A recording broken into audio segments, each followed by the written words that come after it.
Well, isn't this just perfect? Hey guys.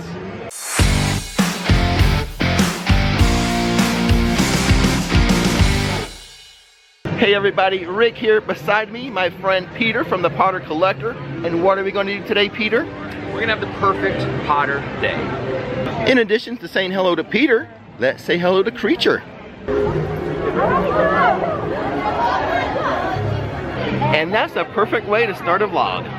Now Peter here, he's not just here to hang out with me. I'd love to just hang out. But he is making his own video. So what I'll do, I'll leave a link to that video in the description box. Go check it out after this one. A perfect day for me in the Wizarding World of Harry Potter is having a lunch at the Leaky Cauldron, and I do believe they have a new entree. Let's go inside and try it. And here is the new dish I am trying, and it's vegan at that. The Vegan's Shepherd's Pie Pasty. A first review coming up in seconds. Actually, it might take me a minute or two. That's pretty big. And since today is all about a perfect Harry Potter day, a perfect pairing for any dish in the Leaky Cauldron is a butterbeer. This one is a cold butterbeer, not my favorite. Later on in the video, I will show you my favorite butterbeer. This is the inside of the pasty. Give you a view of that. Over here, a mustard sauce. Let me read the description for you. This is a creamy stone ground mustard dipping sauce, and it tastes phenomenal. I've already dipped it. And where's my manners? I should mention this dish comes with fries, and it looks like beets. I'm not gonna have it, but Nikki would love the beets. Okay everybody, I am done with my shepherd's pie pasty. Vegan, by the way. Very delicious. The meatless stuff that they use, I should note, while it is delicious, it is made with mushrooms, which is gonna disappoint my wife, Nikki, because she can't have mushrooms. But the meatless meat was delicious. The thing that made it though was the pastry around the meat. That was so good. A little disappointed though, my only one critique, there's like no mashed potatoes in it. You know, normally a shepherd's pie or a cottage pie has that mashed potato. None of that. It did have the pastry though, so I guess it's kind of making up for that. But a bit surprising when it did not have the mashed potatoes. Now when it comes to the Wizarding World of Harry Potter, my perfect dish is the fish and chips, which you saw. It is phenomenal, flavorful. I have friends from England, Harry Potter friends from England, who say it's the best that they've had. Get it if you've not tried it. That's the perfect dish. Now that we've had our perfect lunch, time for a perfect treat. Ice cream. Yes, please. And luckily we have Peter with us, so you'll get to see 2 different flavors of ice cream. Or technically 3, because what I'm getting is actually 2 different flavors. I don't know what Peter's getting. Stay tuned.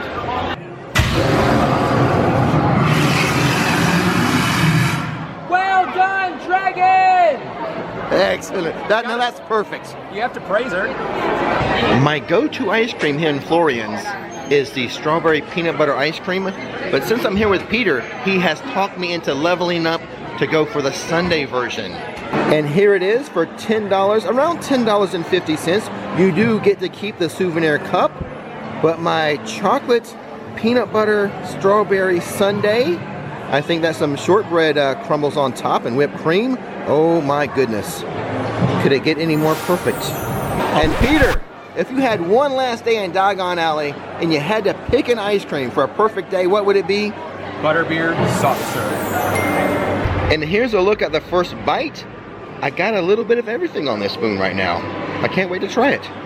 Okay guys, I have finished my chocolate strawberry peanut butter ice cream sundae. It was amazing. Peter helped to make the perfect ice cream better.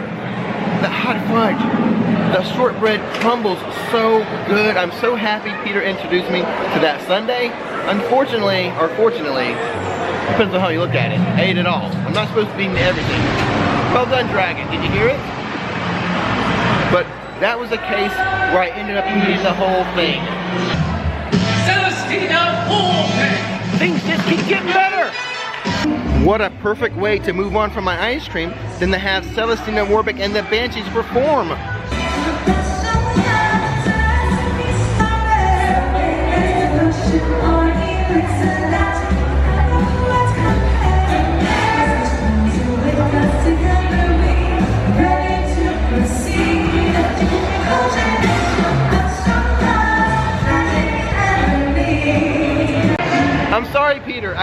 distracted by Celestina Warbeck and the Banshees. How was your ice cream? Easily distractible. You can be easily distracted when Celestina's singing. Yeah. The ice cream was delicious as always. I got it in a waffle cone. Fantastic ice cream. And I would like to thank you for introducing me to the Sunday version. You're very, very welcome. So good. One thing I want to say about the ice cream is what's so cool that the Wizarding World of Harry Potter has done is in the Harry Potter books, specifically Prisoner of Azkaban, Harry is spending a lot of time in Diagon Alley, and it mentions that he goes to Florian Fortescue's and eats this style ice cream or this flavor ice cream. It's just mentioned once in the books, and then they pulled it out and made it a reality. Same thing with Celestina Warbeck. Exactly. So it's just amazing and magical what they do. Phenomenal. One last perfect thing to do in Diagon Alley, adopt the perfect pet. Let's step into the Weasley's Wizard Wheezes to find the perfect pygmy puff. Peter has advised me to go with pink because it's classic, so let's name you. I have the perfect name. Attention, attention, all witches, wizards, and muggles. Today I have Rix here today adopting his very first pygmy pup, and he decided to name it Lucas. Will you give a big round of applause, please? Little Lucas, behave. Do I need to be aware of any dietary concerns for Lucas? Yes. Lucas will eat very crunchy spiders. They also love dust bunnies, and they also clean out your nose and your ears while you're sleeping. They like earwax and boogers. Oh my God, that's amazing. Awesome. And do not ever feed them chocolate. Come on, guys. Is Lucas not the perfect pet? And the perfect name, I might add.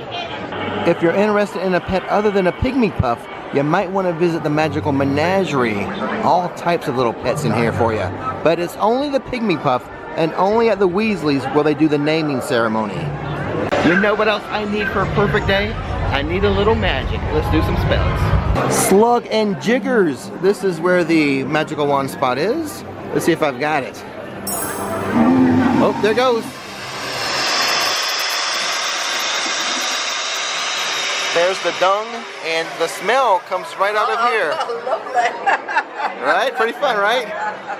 All right, Peter, we have several magical modes of transportation. The night bus, always fun. Fun. Apparition, could be dangerous sometimes. Yeah. What would you suggest as our perfect transportation over to Hogsmeade? The only one I can think of is the Hogwarts Express.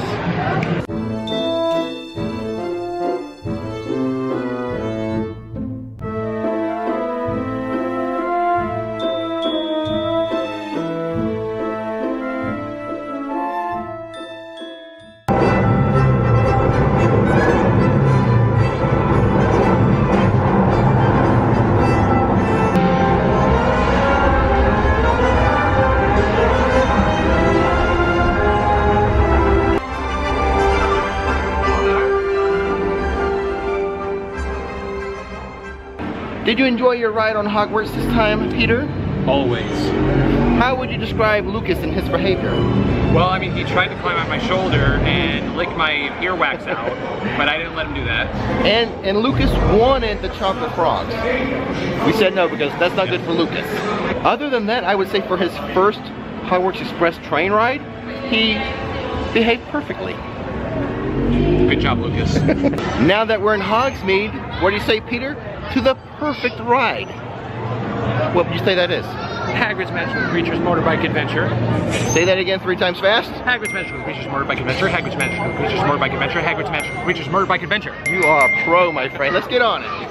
As Peter said, Hagrid's Magical Creatures Motorbike Adventure. 80-minute wait. We're gonna put Lucas in a locker. Bye-bye, Lucas. Actually, they just dropped the wait time down to 60 minutes, but at the moment, single rider line is open. Do you mind splitting up? Let's do it. Save some time, maybe? Well, that was super fun, and I think single rider was the good choice. Peter and I did have to split up, but our wait time was way less than 60 minutes.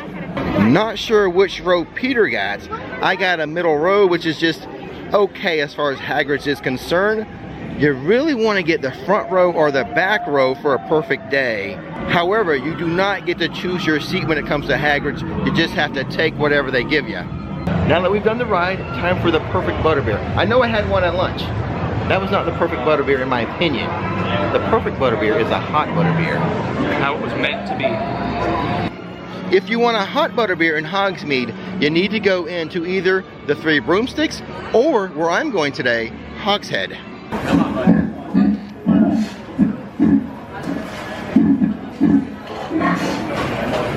Here are your two butterbeers. Peter went with the frozen, in my opinion, the more perfect butterbeer, the hot. And what you did not see me do in Diagon Alley, I went into Sugar Plums for this ginger newt cookie, which makes the perfect pairing for hot butterbeer. Some people pair wine and cheeses. I'm not so fancy. Peter, did you bring a wand? No. Luckily, I disarmed Narcissa Malfoy. I'll let you use that. Let's go do some spells. All right. All right, Peter, do your worst.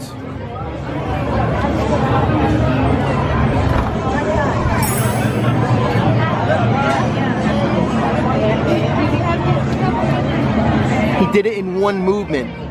Perfect, Peter. I'm a wizard. Did he do it in one try, or was it the magic of editing? I was teasing. He did it in one try. He really did. I did. I'm a wizard. The perfect Harry Potter day deserves the perfect picture. And here's the spot for it. Here on the bridge between Jurassic Park and Hogsmeade, the Hogwarts Castle provides the perfect background for the perfect picture. I do have one more thing that makes a perfect Harry Potter day, but it's very rare. Okay. That's hanging out with Peter, the Potter collector. Dude. Yeah, thank you so much for a you. perfect day. I appreciate it. But we only have one day together. Yes. Now, if you are visiting the Wizarding World and you only have one day, my man Peter, he's hooking you up with a video, right? What's that video going to be? 7 must-dos if you only have one day at the Wizarding World of Harry Potter. Go check out that video. But until then, don't miss the magic, don't miss the fun. Thanks for watching Rix Flix, and now it's time to relax.